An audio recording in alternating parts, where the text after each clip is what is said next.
I want to be right and I want to prove so and so wrong.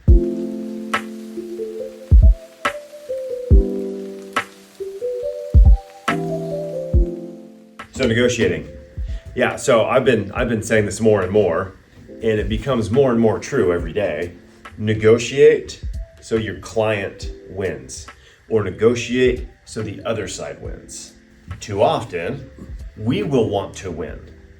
I want to be right and I want to prove so and so wrong. So let's say I'm repping a seller and the property's overpriced. Like everything, right? It's a tough market. Things are moving a little bit slow. You get a lowball offer in. You want to counter because you don't want to look like you didn't price the property properly. You don't want to look like you overpriced it, right? But the seller wants to accept the offer because they kind of had an idea. It's been 3 months, you've had 10 showings. They didn't want to lower the price, but they kept saying, right, just tell them to write us an offer. Tell them to write us an offer, right? The seller didn't want to show their cards. So you get this low ball offer. It's probably in your seller's best interest to accept, but you want to counter so you can feel like you won, right? That's an example of, and then you can counter, and then maybe the buyer accepts, but 2 days later, they bail out because it was just too much, right? So you squeeze them a little too hard, or you just accept it. Maybe you take the lump on the chin, right?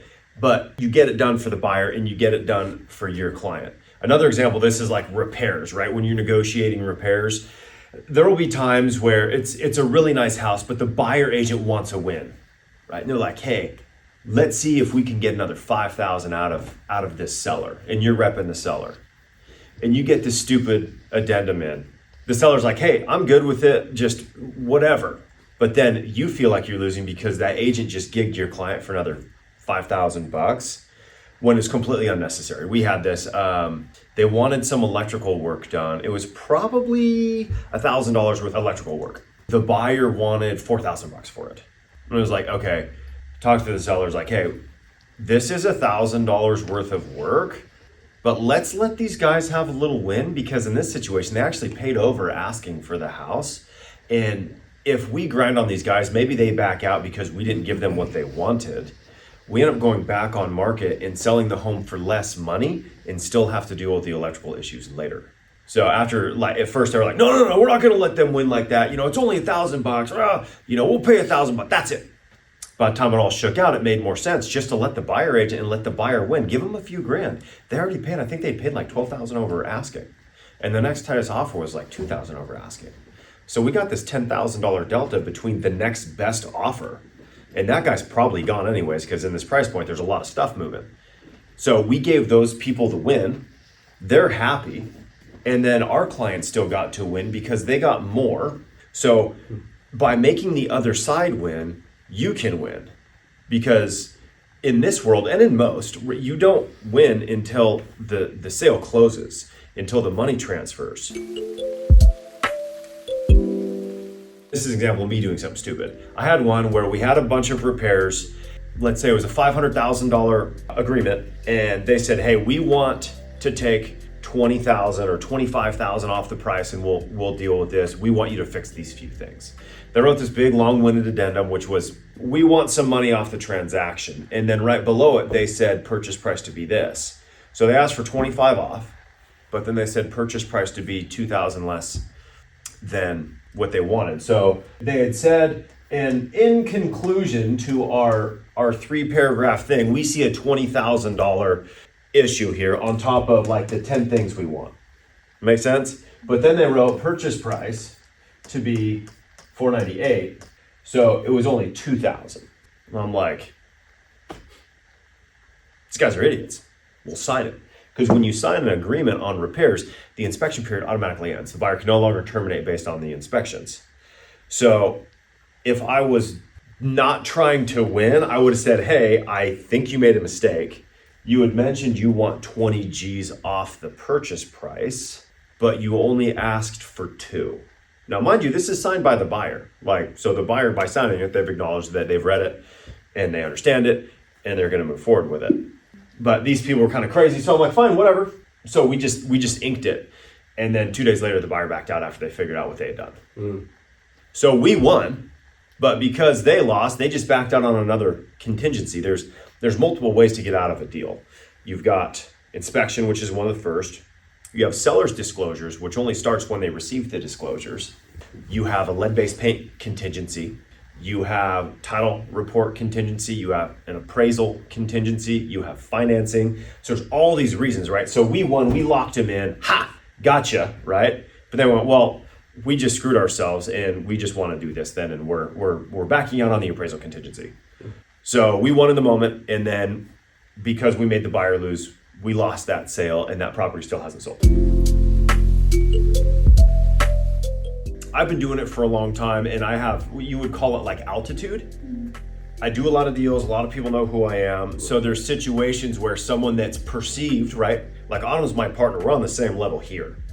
But out in the sales world, someone may perceive a female or someone younger or someone older or a male, if they like women, you know what I mean, is having less altitude, and then we'll treat them differently, right? If someone's treating you like shit, and then your boss calls them and they change their tone because your boss has altitude.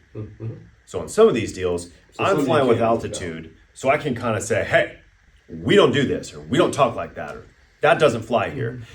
But as soon as the big dog kind of flies off to deal with the next bombing mission, then they go attack the little fighter pilot. And you're like, dude, we just talked about this. Like, we had a deal where all of our buyer agent commissions are negotiable now.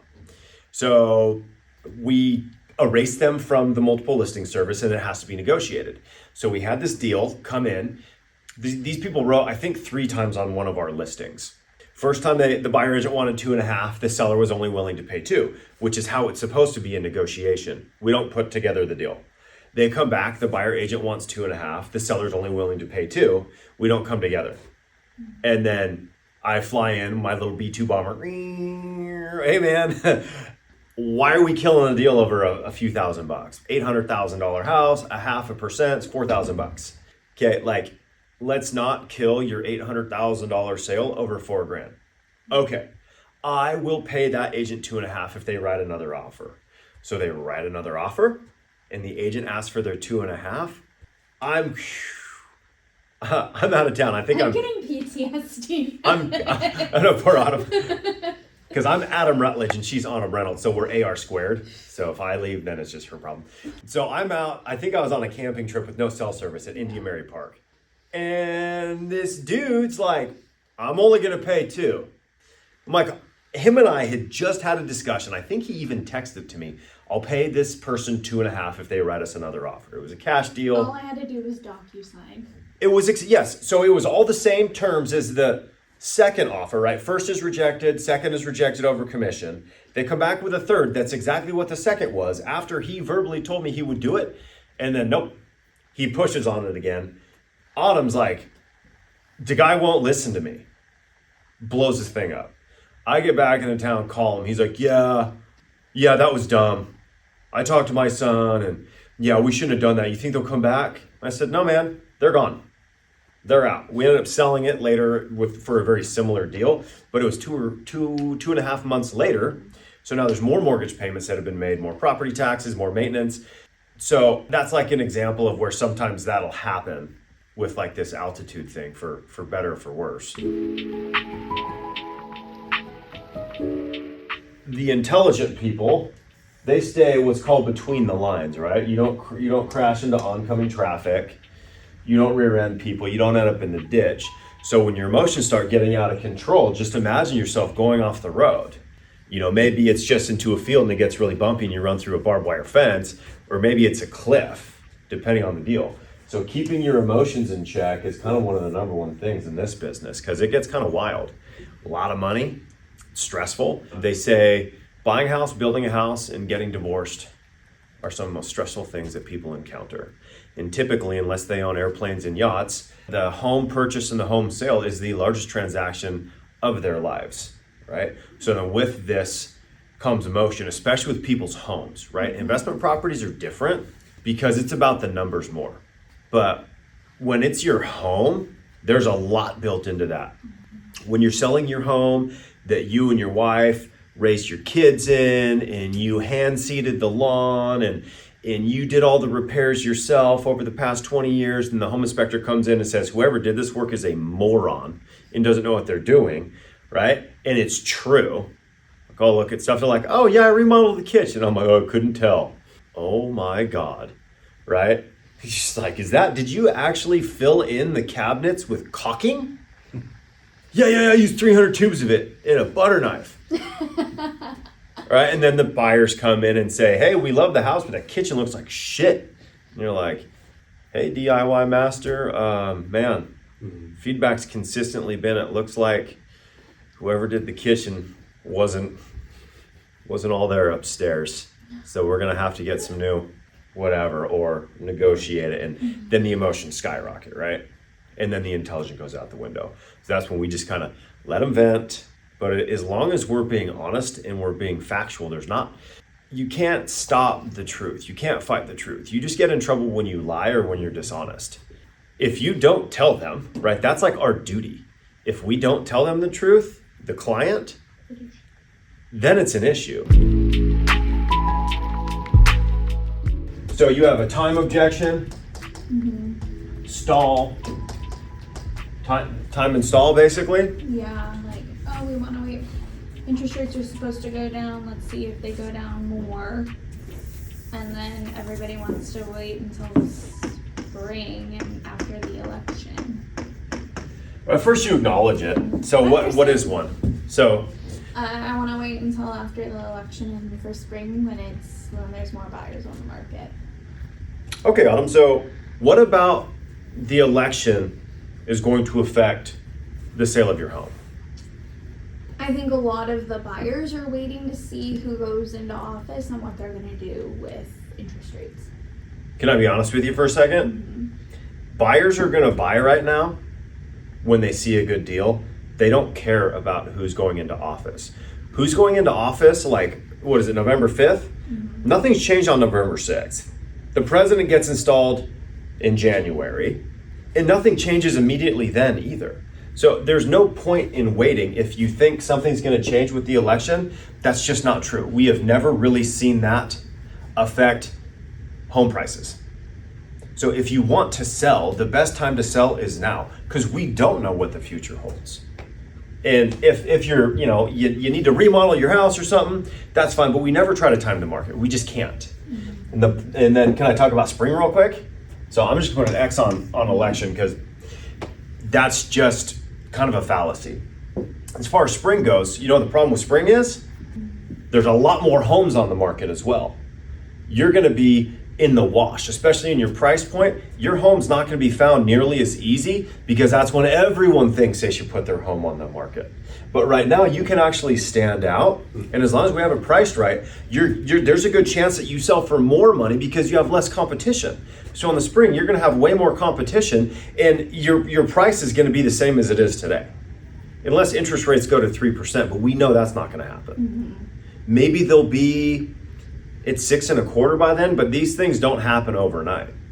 So you sell when you need to sell, and timing the market's not a good idea. Because what happens if the wrong person gets elected and interest rates go up? That means that your home value is going to go down. And that's a possibility. We just don't know what the future holds. So I always recommend just get it on the market when you're ready to. Yeah. If you think the market's going to go down, then you better sell now, right? If you think the market's going to go up, you have to calculate the cost of holding your property to be able to determine if it's even worth waiting, right? So, Autumn, you said you think the market's going to go up. How much do you think the market's going to go up in the next year? I don't think it's going to be anything like it has been where it jumped up, but I think probably 4 or 5%. 5. So you think in the next year it's going to go up $25,000, 5%, right? Is that fair? 5 times 500 is 25. So now let's just clean this up, and you're at $3,000 a month. So you're going to make 25 grand more, but your mortgage is $36,000. So you're going to pay 36 way to get an extra 25. Now given 8,000 of that is going to pay down, but then the rest of it, 28,000 of it is interest. So you're going to spend 28 grand in interest to hope to get 25,000 more. If that's truly the reason you're waiting, don't. And same thing with when a house is overpriced. Okay, your house is at 500, it's worth 475. I told you it was worth 475. And you wait a year to get there. Now this costs you 50 grand because you've been paying interest on this thing and property taxes. Those are just expenses. You don't get those back. So it might make sense to wait the year to get 40,000 more, but that's not going to move that much. So instead, price it right and just sell it for 475 today instead of selling it for 475 after paying an extra 28,000 in interest, waiting a year. So like if we can articulate what's actually happening, now we can actually address these things individually instead of like trying to like string them into one masterful sentence that's going to convince them, right? First off, do you really believe this is true? Like, do you have the hard data, or do you just like hear that on CNN or Fox News or on the radio or something? Like, where did this come from, right? So we acknowledge it and then we validate it. Maybe it's an economics professor and they're like, no, dude, this is my belief. You're like, okay. So I guess the election is a valid reason for you not to make a move. Like, you really, really believe it. I'm not going to fight your belief, okay? And then price is going up. Same thing, right? We can acknowledge it, but then validate it. Okay, what's your payment? Now I know a 30-year mortgage, amortized, you bought it 5 years ago. You're still paying, the majority of your payment is interest and taxes. Very little of it, and insurance. Very little of it is principal pay down. So, out of your $3,000, you'd be lucky to have 500 of this go towards principal. It's probably more like 350. So, okay, 512, you're paying down 6,000. But then you're paying all this in insurance, in interest, and in taxes. Oh, interesting. I didn't think of that, right? Some people are obsessed with what their home sells for and forget about what they net or the cost of this whole thing. You have to know what they're thinking and then get prepared to respond to it, which is where like script practice and objection handling comes into play. So you're not going, at the meeting. And then the next day you go, oh, dang it. I should have boom. Right? So it's all about the preparation portion of it. If we know they're going to say the election, we're not selling because of the election, and then we know that they're thinking spring's a better time, or they think interest rates are coming down, now we have something to figure out. And maybe they're right. Maybe it's like, you know what? We should shut down the world until spring because there's an election and interest rates. And nothing sells in the winter and fall anyways. So why are we even here? Like, I should just go to Mexico. You know what I mean? So you can also just go like, fine, yeah. I mean, I recommend the entire economy shuts down until the election's over. No, we go to work every day because the best time to sell is now. And the best time to buy is now. And the best time to buy has been now since the beginning of time. Shit always just gets more expensive. So it doesn't make sense to wait to buy. Because you buy it, right? And then if rates come down, you get a refinance. Yeah. And if rates go up, you're happy you bought. If rates go up, your payment's great. If rates go down, your value of your asset goes up and your payment can go down. And then with selling, you just never know, right? If they're gonna buy to sell, it really doesn't make sense to wait because the market they're tied, right? If the market's going up for my house, the house I'm gonna buy is getting more expensive. If the market's going down for my house, the house I'm going to buy is getting less expensive. So as long as I'm going to buy and sell in the same time frame, it doesn't really matter what the market does. Now, if you're selling a cheap house and buying a more expensive one, that's always a good move because the cheap house sells fast and the expensive ones don't sell as fast. So you can maybe maximize your dollar here. And if you move up to a different price strata that's softer, you can get a better deal. And then it's tougher when you're selling an expensive house to buy a cheap one because it takes longer to sell this bad dog. You might get beat up on price a little bit, but now you're a cash buyer down here. So yeah, the understanding what's coming, I think, is super important.